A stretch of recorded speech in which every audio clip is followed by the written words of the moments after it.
On April 6, 2026, the President of the United States issued a public threat to dismantle the national power grid of Iran. The mainstream media immediately amplified this statement. The broadcast networks framed it as the ultimate escalation, a demonstration of unparalleled American air supremacy that would plunge an adversary into darkness and force an immediate capitulation. That is the broadcast. The structural reality is far more clinical. Threatening to bomb a nation into the Dark Ages sounds powerful on a podium. In the realm of strategic realism, it is not a solution. It is a geographical trap. To understand why this threat represents a profound miscalculation, we must peel back the first layer of the illusion. We must examine the doctrine of infrastructural warfare and why the United States is currently attempting to apply a 20th century strategy against a 21st century asymmetric architecture. The underlying assumption in Washington is that destroying the civilian and industrial power grid will paralyze the Iranian military apparatus. The logic assumes that without centralized electricity, radar networks collapse, communication nodes go silent, and missile silos become inoperable. This assumption ignores the fundamental geography and the mechanical evolution of the adversary. Iran has spent 4 decades preparing for the exact scenario the United States is now threatening. They did not build their critical deterrence architecture on a vulnerable, centralized grid. They built it inside the earth. The Iranian coastline and the Zagros Mountains are honeycombed with deep subterranean tunnel networks. These are autonomous missile cities. They operate on independent, hardened microgrids and internal generator systems that are entirely isolated from the civilian power infrastructure.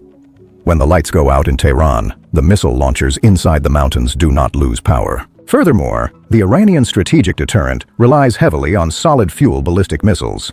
Unlike liquid-fuel rockets, which require complex, vulnerable, and power-intensive fueling infrastructure just hours before launch, solid-fuel missiles are pre-packaged.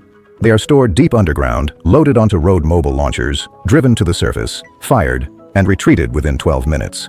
They require minimal external power to operate. The United States military can launch billions of dollars worth of cruise missiles to destroy Iranian power stations. They can plunge the civilian population into absolute darkness. But the missile silos inside the mountains will remain fully operational. That is not a tactical oversight. That is a failure to understand the physics of the battlefield. You cannot turn off a mountain. Now we must look at the second layer of the onion. This is where the mechanics of power and the law of unintended consequences begin to collide with catastrophic speed. If the United States executes the threat to destroy the Iranian power grid, Iran will not surrender. They will execute their established asymmetric response doctrine. The fundamental rule of survival for a cornered state is to ensure that the adversary pays a price that exceeds the value of their objective. If Iran loses its electricity, they will ensure that the allies of the United States lose something far more critical. We must look across the Persian Gulf to the United Arab Emirates and Saudi Arabia. These nations are the strategic anchors of the United States in the Middle East.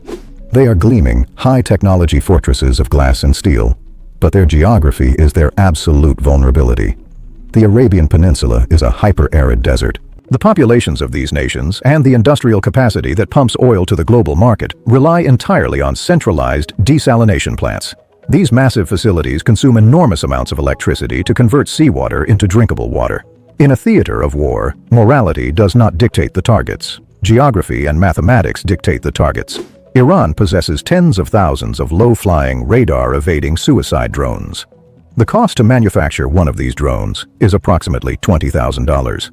The cost to build a state-of-the-art desalination plant in Saudi Arabia is measured in the billions of dollars. If Washington dismantles the Iranian power grid, Tehran will launch a saturation strike against the desalination infrastructure and power generation nodes of the Gulf states.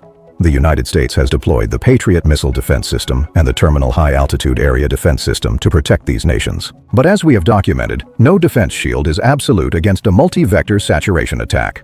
The United States must fire a $3 million interceptor to stop a $20,000 drone. Even with a 95% interception rate, a swarm of 100 drones guarantees that 5 will hit their targets. 5 drones are enough to compromise a primary desalination facility. This is the strategic inversion that Washington refuses to publicly acknowledge. The United States is utilizing billion-dollar stealth bombers to attack power plants in a country that is already heavily sanctioned and accustomed to economic hardship. In retaliation, Iran will use cheap, disposable drones to attack the biological survival mechanism of the wealthiest nations in the Middle East. You can survive for weeks without a functioning power grid. You can adapt. You can ration. But a modern city in the desert cannot survive for 3 days without water. When the water stops, the society collapses. This is the architecture of deterrence in the modern era. It is not about possessing the largest nuclear arsenal or the most advanced stealth fighters. It is about understanding the fragility of your opponent. Iran knows that the Gulf states are fundamentally fragile. They are highly complex systems operating in an unforgiving geography. By threatening the power grid of Iran, the United States is holding a gun to the head of Tehran, while Tehran is holding a match over the oxygen supply of the global energy market. This brings us to the core of the unintended consequences. The destruction of the Gulf infrastructure is not just a regional humanitarian issue. It is the trigger for a global macroeconomic catastrophe. If the power grids and desalination plants in Saudi Arabia and the United Arab Emirates are severely damaged, the oil processing facilities must immediately shut down. You cannot refine crude oil, and you cannot operate export terminals without massive, uninterrupted supplies of industrial water and electricity. The moment those facilities go offline, the physical supply of crude oil to the global market drops by millions of barrels per day. But the physical disruption is only the first domino. The true devastation occurs in the financial markets of London and New York. When the maritime insurance syndicates witness a successful saturation strike against the critical infrastructure of the closest allies of the United States, they will instantly recalculate the risk profile of the entire Persian Gulf. The actuaries do not care about political rhetoric. They care about the mathematical probability of a supertanker being struck by a stray drone or a coastal missile. If the defense shield fails to protect the land, the insurance companies know it cannot protect the water. The moment the insurance premiums become prohibitive, or coverage is withdrawn entirely, the commercial shipping fleets drop anchor outside the Gulf. They refuse to enter the Strait of Hormuz. This is how a tactical strike on a power plant in Iran translates directly into an empty gas pump in the United States. The global price of Brent crude oil will not simply rise, it will violently recalibrate to a reality where 20% of the daily global supply is trapped behind a wall of uninsurable risk. We are looking at a mathematical certainty of oil breaching $150 a barrel, rapidly approaching $200. When the global benchmark doubles, the price of retail gasoline in the United States doubles. The cost of diesel fuel, which powers the entire domestic supply chain, skyrockets. The cost of transporting food from the farms of the Midwest to the supermarkets of the East Coast becomes a premium. Inflation, which the central banks have spent years trying to suppress, will return with structural permanence. This is the second-order effect that the administration is trying to ignore. The President of the United States is threatening a military action to project strength to his domestic voter base. But the execution of that threat will unleash an economic shockwave that will systematically destroy the purchasing power of that exact same voter base. You cannot bomb the Middle East into darkness without turning off the economic engine of the Western world. This leads us to the ultimate strategic paradox of this conflict. It is a reality so uncomfortable that no official in Washington or Tehran will ever admit it on camera. The United States and Iran are locked in a cycle of maximum hostility, but structurally, they desperately need each other to maintain a baseline of regional stability. The administration in Washington is facing a critical midterm election in November of 2026. Their political survival depends entirely on maintaining stable energy prices and keeping domestic inflation under control. A global oil shock is a political death sentence. Therefore, despite the aggressive public threats, Washington secretly needs Iran to exercise restraint. They need Iran to keep the shipping lanes open and the oil flowing.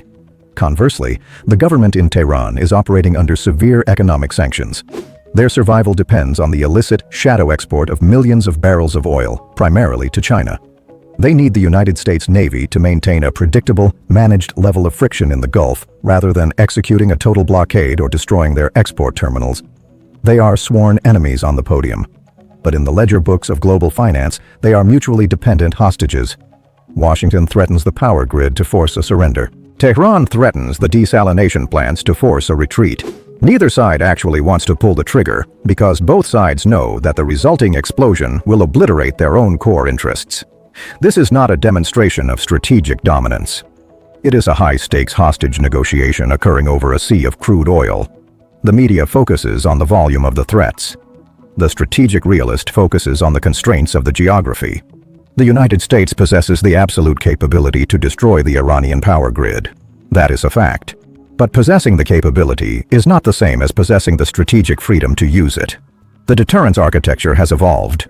The massive, expensive military of the superpower is currently being paralyzed by the cheap, disposable technology of the regional power. simply because the regional power understands exactly where the global economy is most fragile. In the next part of this briefing, we will dive deeper into the specific military logistics required to execute such a strike, and why the United States Air Force is facing a critical depletion of the exact munitions required for this mission. We will also examine the shifting alliances and how nations like China are quietly capitalizing on the American strategic paralysis to secure long-term energy contracts outside the United States dollar system. The official narrative tells you the mission is nearing a decisive victory. The mathematics tell you the mission is locked in a terminal stalemate. We have moved past the political theater of threatening to bomb a nation into the Stone Age. We have established that the Iranian deterrence architecture is decentralized, subterranean, and largely immune to conventional power grid disruptions. We have also mapped the asymmetric vulnerability of the United States allies in the Gulf, where the destruction of a desalination plant is a far more lethal threat than the loss of an electricity node. Now we must descend deeper into the structural mechanics of the United States military apparatus. We must examine the tactical rot that makes the execution of these grand political threats a mathematical impossibility. The administration in Washington projects an image of infinite military capacity. The public is conditioned to believe that the United States possesses an unlimited supply of precision-guided munitions, ready to be unleashed at a moment's notice. That is the illusion. The reality behind the curtain is a severe crisis of industrial logistics. To execute a campaign designed to dismantle the power grid and industrial base of a nation the size of Iran, you do not need dozens of missiles. You need thousands. You need a sustained, multi-week bombing campaign utilizing joint direct attack munitions, Tomahawk land attack cruise missiles, and specialized bunker busters. Let us look at the cold arithmetic of the American arsenal. For the past 20 years, the United States military-industrial complex optimized itself for counterinsurgency operations in the Middle East. They built highly advanced, extremely expensive weapons designed to strike isolated targets with minimal collateral damage. They did not optimize for a high-intensity, prolonged industrial war against a peer or near-peer adversary. The manufacturing supply chains for these precision weapons are incredibly complex. They rely on specialized microelectronics, rare earth minerals, and highly skilled labor. It takes months, and sometimes years, to manufacture a single batch of advanced cruise missiles. Since the escalation of global conflicts over the past 4 years, the United States has been draining its stockpiles. They have shipped vast quantities of defense systems to Eastern Europe. They have expended billions of dollars worth of interceptors in the Red Sea and the Persian Gulf defending commercial shipping. The magazines are running dangerously low. The Pentagon is acutely aware of this deficit. If the president orders a massive, unprovoked strike on the Iranian civilian and industrial power grid, the United States Air Force and Navy will burn through their remaining reserves of precision-guided munitions in a matter of weeks. What happens when the magazines are empty? The United States would be left strategically naked in the face of other global adversaries. A depletion of the missile stockpiles in the Middle East means the United States cannot adequately defend its posture in the Pacific theater. This is the strategic inversion of modern logistics. The most powerful military on the planet is constrained not by a lack of courage, but by a lack of factory output. You cannot execute a campaign of total destruction when your supply chain relies on microchips manufactured half a world away. You do not bomb a country into the Stone Age when you do not have enough stones. You bluff. An empty stealth bomber is not a weapon of war. It is a $2 billion glider. Now let us examine the adversary on the other side of the ledger. While the United States relies on a fragile, highly expensive global supply chain, Iran has spent 40 years building an economy of resistance. They knew they could never purchase advanced weapons from the West. Therefore, they engineered a domestic, decentralized military-industrial base. They build solid fuel ballistic missiles and loitering drones deep inside their mountain networks. They use commercially available technology. They do not need exquisite stealth coatings. They need volume. The United States is fighting a high-technology war with a finite supply. Iran is fighting a low-technology war with a continuous indigenous line of production. In a war of attrition, the side that controls its own manufacturing base always holds the ultimate advantage. We must now pivot to the broader geopolitical board. We must analyze the silent actors who are capitalizing on this American strategic paralysis. This is the third layer of the onion, and it explains why the global balance of power is actively shifting while Washington is distracted. Who truly benefits from a prolonged standoff in the Persian Gulf? Who wins when the United States exhausts its political capital, its interceptor missiles, and its financial leverage? The answer is found in Beijing and Moscow. The leadership in China is not issuing threats on television. They are not deploying aircraft carriers to the Strait of Hormuz. They are quietly executing the most significant economic realignment of the 21st century. China is the largest importer of energy on the planet. For decades, they have recognized their strategic vulnerability. They knew that in the event of a global conflict, the United States Navy could choke off their energy supply by blockading the maritime transit routes. To mitigate this risk, China needs secure overland energy partners. Iran is the perfect candidate. Iran possesses massive hydrocarbon reserves, and they are completely isolated from the Western financial system. While the United States is threatening to destroy the Iranian power grid, China is signing 25-year strategic partnership agreements with Tehran. China is purchasing millions of barrels of heavily discounted Iranian crude oil. And most importantly, they are settling these transactions outside the United States dollar system. They are trading in Chinese yuan. This brings us to the profound, unintended consequence of the American sanctions doctrine. For years, Washington weaponized the dollar. They used the Society for Worldwide Interbank Financial Telecommunication Network as a blunt instrument to punish adversaries. They assumed that being cut off from the dollar was a death sentence for any economy. That was a catastrophic miscalculation of global economics. When you weaponize the reserve currency, you do not force compliance. You force the creation of an alternative system. By pushing heavily sanctioned nations like Russia and Iran into the same corner, Washington forced them to integrate. Today, the BRICS economic bloc is actively developing alternative payment clearing mechanisms. The Global South is watching the United States threaten to bomb the infrastructure of a sovereign nation, and they are quietly accelerating their plans to decouple from the American financial architecture. Every sanction issued by Washington is a free advertisement for the Chinese financial system. If the conflict in the Middle East escalates and the Strait of Hormuz is functionally closed to Western shipping, the global price of oil will surge past $150 a barrel. The economies of Europe and the United States will face a devastating recession. But China will continue to receive a steady stream of discounted oil from Russia via overland pipelines and from Iran via a heavily protected shadow fleet. China will weather the economic storm, while the industrial base of the West grinds to a halt. The United States is doing the heavy lifting. They are burning through their military stockpiles and destroying their own diplomatic credibility. Meanwhile, their primary global competitor sits back, takes notes, and secures the energy resources required to dominate the next century. This is the ultimate strategic paradox. The war designed to protect American hegemony is the exact mechanism accelerating its demise. Let us bring this back to the domestic reality of the United States. We must connect the geopolitical dots directly to the wallet of the viewer. Because the actions taken in the Persian Gulf have a direct, unalterable impact on the standard of living in the West. When the president issues a threat to destroy a national power grid, the commodity markets price in the risk of a regional war. The maritime insurance companies raise their premiums, the cost of global shipping skyrockets. This means the price of crude oil rises. When oil rises, the cost of diesel fuel rises. Diesel is the blood of the domestic supply chain. It powers the trucks, the trains, and the cargo ships that move every single consumer good. When transport costs rise, the cost of food at the supermarket increases. The cost of manufactured goods increases. This is the definition of structural inflation. For the past 3 years, the Federal Reserve has waged a brutal campaign to suppress inflation by raising interest rates. High interest rates make mortgages unaffordable. They make corporate borrowing expensive. They slow down the entire economy. The central bank was preparing to lower rates to provide relief to the American consumer.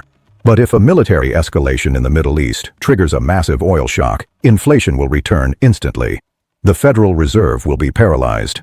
They cannot cut interest rates if energy-driven inflation is ravaging the economy.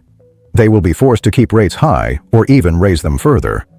The tactical decisions made in the Zagros Mountains directly dictate the mortgage rates in the American Midwest. The American citizen is the one who ultimately pays the price for the illusion of dominance. They pay for it at the gas pump. They pay for it at the grocery store. They pay for it in the form of a devalued currency and an inaccessible housing market. The administration knows this. They understand the economic mathematics. This is why the threat to bomb Iran into the Stone Age is a geopolitical bluff.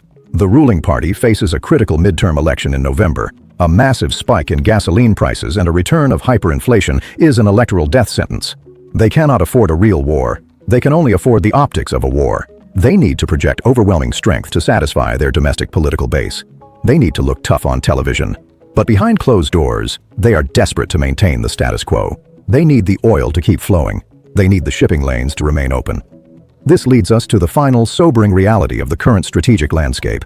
Both the United States and Iran are operating within highly constrained parameters. Iran cannot afford to launch a massive, unprovoked attack that would compel the United States to actually execute its most devastating contingency plans. The Iranian leadership needs to survive to solidify their recent transition of power. Conversely, the United States cannot afford to execute a regime change war or destroy the Iranian infrastructure, because the resulting economic fallout would destroy the American political establishment and accelerate the collapse of the petrodollar. They are locked in a theater of managed escalation. They will trade rhetorical blows. They will launch limited, highly choreographed strikes against proxy targets. They will issue press releases claiming absolute victory, but they will both stop short of the abyss. The danger, however, is that managed escalation is a highly volatile game. When you deploy thousands of troops, advanced warships, and automated drone swarms into a highly congested geographic choke point, the margin for error drops to zero. A single miscalculation by a junior officer, a single malfunctioning targeting sensor, or a single rogue proxy commander can trigger a chain reaction that neither Washington nor Tehran can control. You can manage a strategy. You cannot manage chaos. The mainstream media will continue to feed you a daily diet of panic and triumph. They will dissect the speeches and debate the morality of the threats. They will treat this conflict as a sporting event with clear winners and losers. But the strategic realist understands that there are no winners in a war of economic attrition. There is only a slow, methodical transfer of power from the old empires to the new regional hegemons. The era of uncontested American dominance in the Middle East is over. It was not defeated by a superior military force. It was neutralized by the stubborn reality of geography, the mathematics of asymmetric warfare, and the shifting tides of the global financial system. The board has fundamentally changed. The old rules no longer apply. Behind the narrative, a structural shift is actively rewriting the global order. Gain the information advantage, understand the true strategic reality, and position yourself ahead of the coming financial reconfiguration.